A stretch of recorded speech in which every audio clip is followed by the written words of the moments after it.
I'm super chill right now. I'm so relaxed. He's done it again! He's done it! He's freaking done it again! Yorgos Lanthimos has done it again. If you've seen any Yorgos Lanthimos movie, you'll know this guy is a stone cold freak. And that's what makes him incredible. And I'll be honest, some of the first couple of movies I watched of his, between The Lobster and Killing of a Sacred Deer, I was a little bit turned off because it felt like this guy with absurdly fantastical ideas who was crafting these fantastical worlds but wasn't capable of bringing all the magic out of them. It felt like every character in his early movies hit their head just a little bit too hard when they were a baby. And because of that, I didn't really know what to expect going into his latest film, Bugonia.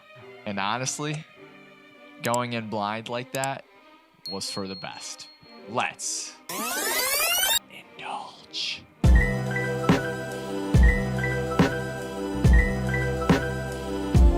Oh my gosh, this movie, it was awesome. It was everything I'd ever want out of a viewing experience. It was funny, it was suspenseful, it was terrifying, it was sad, it was everything that makes going to the movies the premier form of entertainment. And also just shout out the Music Box in Chicago. It's the best place in the city of Chicago. I would live there if I could. The vibes are always immaculate, so I'll be honest, watching a movie there might just skew every movie I do see there. But that's besides the point. Bugonia is about a duo of brothers who have become convinced that the CEO of a big company that the brother works at is actually an alien, and they make it their life's mission to kidnap her. It is the most Yorgos premise ever. After movies like Poor Things and Kinds of Kindness, you kind of forget how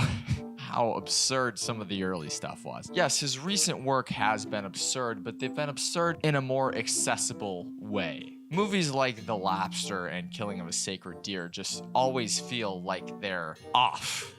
Uncanny even. While with Bugonia, Yorgos returned to those roots, but he used some of the tools he refined over Poor Things and Kinds of Kindness and sprinkled that in as well. The vibe of this one honestly felt very similar to a movie like Killing of a Sacred Deer. It exists in this universe that just feels a note off from the note you're supposed to be playing, but for the subject matter that was tackled in Bugonia, it really, really works. Jesse Plemons, to me, is an enigma. What this guy has done to his career over the last 5 years has been an arc like no one else. This was a guy that just 7 or 8 years ago was a small comedic supporting role in the movie Game Night, or in surrealist horror adjacent pieces like I'm Thinking of Ending Things. I just didn't realize at the time that this guy was capable of being Philip Seymour Hoffman-esque. A guy who could play small supporting comedic roles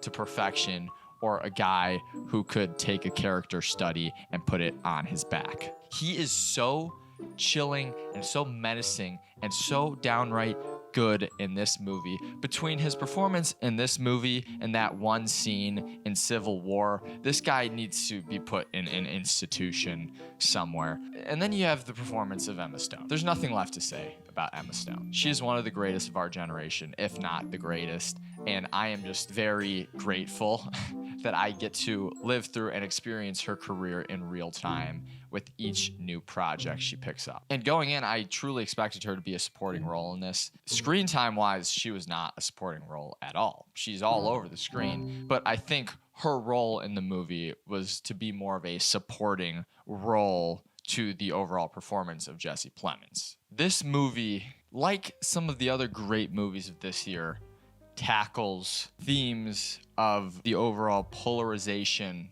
of our country. And the 3 movies that I think have done this in the ways that stand out to me the most is Eddington, One Battle After Another, and then Bugonia. This movie takes the Eddington route a little bit more than the One Battle After Another route, but the thing with this movie is that I think it's the most politically or socially accessible of the 3. It doesn't necessarily pick on or single out any one belief more so than any other. It does a really good job of laying the data clear out on the table and letting the viewers make their own assumptions. And I don't really think there's any assumption you could possibly make other than we are all collectively going crazy. It felt like the kind of movie that could actually break through to someone instead of someone coming out of that movie and feeling attacked due to their politics or whatever it is they believe in. Movies that paint on canvas the entirety of what is happening in the United States of America right now. How we have been slowly and methodically losing our minds, especially since COVID. It is more than anything else a beautifully done satire on the danger of echo chambers. A movie about a need for vengeance and revenge and retribution against people, and how these things come to be. These nooks and crannies and corners of the internet are being built. The algorithms are being built to encase us into certain belief systems. Like I said, the echo chamber. We are all creating our own little echo chambers. And when you create echo chambers, your views and beliefs become more and more extreme within that echo chamber.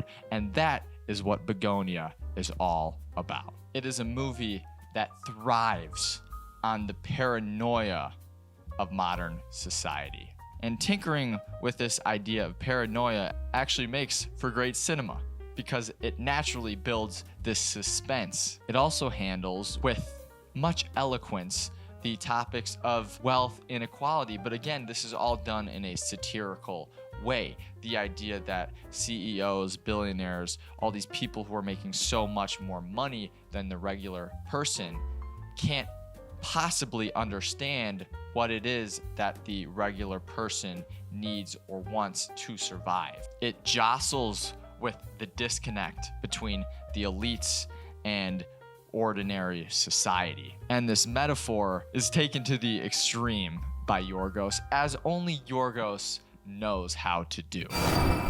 I really, really appreciate the ending he chose to go with. I was sitting in the theater the whole time thinking to myself, this movie is really, really great. If he decides to go with this particular ending, it is going to be perfect in my eyes. It is going to be a 5 out of 5 star movie. And he did go with that ending, and he nailed it. And he nailed it. He brought in the Yorgos world building that we as viewers have become so accustomed to, and combined it with what had up to that point been a pretty grounded story about polarization and manipulation and brainwashing and how that connects to our modern day society. I honestly think I put this one above Poor Things. I loved Poor Things because of how much of a whimsical anti-fairy tale it was. I loved it because of the world building that it involved, and of course because of Emma Stone's brilliant performance in that one. But I loved this one because it took the surrealism of Poor Things but grounded it in everyday suburbia. 2025 is the year that the suburbs have now become cinematic. Between this movie and between Weapons over the last month, I've seen more mainstream representation of the suburbs in cinema than I have in a long time. And for the most part, that's usually a good thing because the suburbs are disgusting. And I say that as someone who grew up in the suburbs and now live in a city. But no, this movie and Weapons have both made the suburbs look cinematic in their own right. Bugonia is absolutely one you have to check out. If you love Yorgos, I mean, you're gonna feel strongly about it one way or another. And even if you're more of a casual movie watcher, I promise you this movie will keep you on the edge of your seat for the entirety of the 2-hour runtime. It is paced so well, and once it gets going, and you are strapped in until the very end. Bugonia is gonna get a 5-star out of 5 star from your boy Chich. Guys, I hope you enjoyed yet another edition of the Chich Files. This movie just blew my mind so much that I needed to talk about it. I wanted to talk about it, and there was nothing that was going to stop me from doing that. Give this video a like, comment, subscribe. I don't know, whatever it is that you do on this platform nowadays on YouTube. I don't know, just do it. Why not? I will see you next time. Take care.